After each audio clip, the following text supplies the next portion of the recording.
黒、黒、黒。太郎が気持ちよく寝てるところに無理やり乗ってきた黒。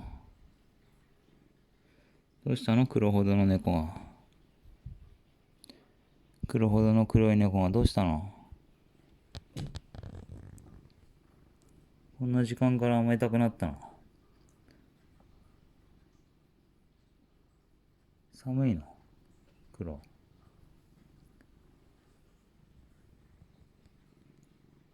まだ早い時間に。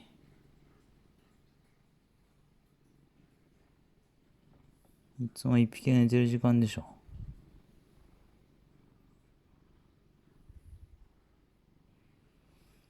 太郎が寝てるから乗りたくなったの？太郎も今日ご機嫌だな、ずっと。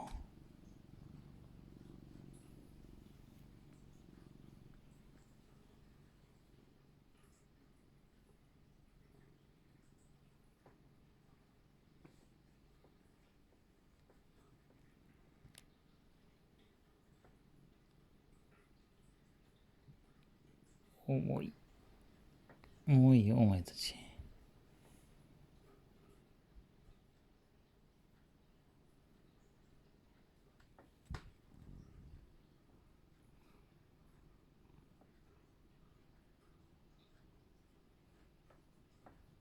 でもご機嫌だな、ゴロゴロ言って、お前たち。太郎。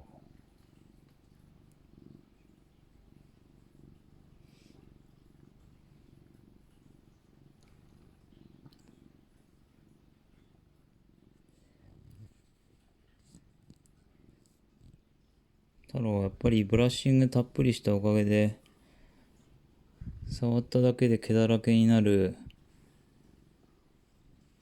毛玉キャットを脱することができたな。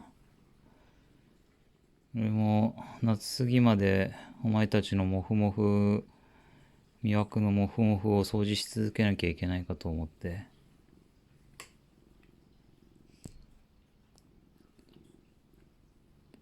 ちょっと憂鬱だったんだが。ゴロゴロもまだ痛くなったのか？ゴロ。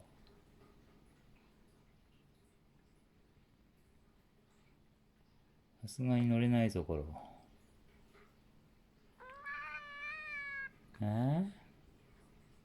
無理だから。さすがにゴロ猫は無理だから。な。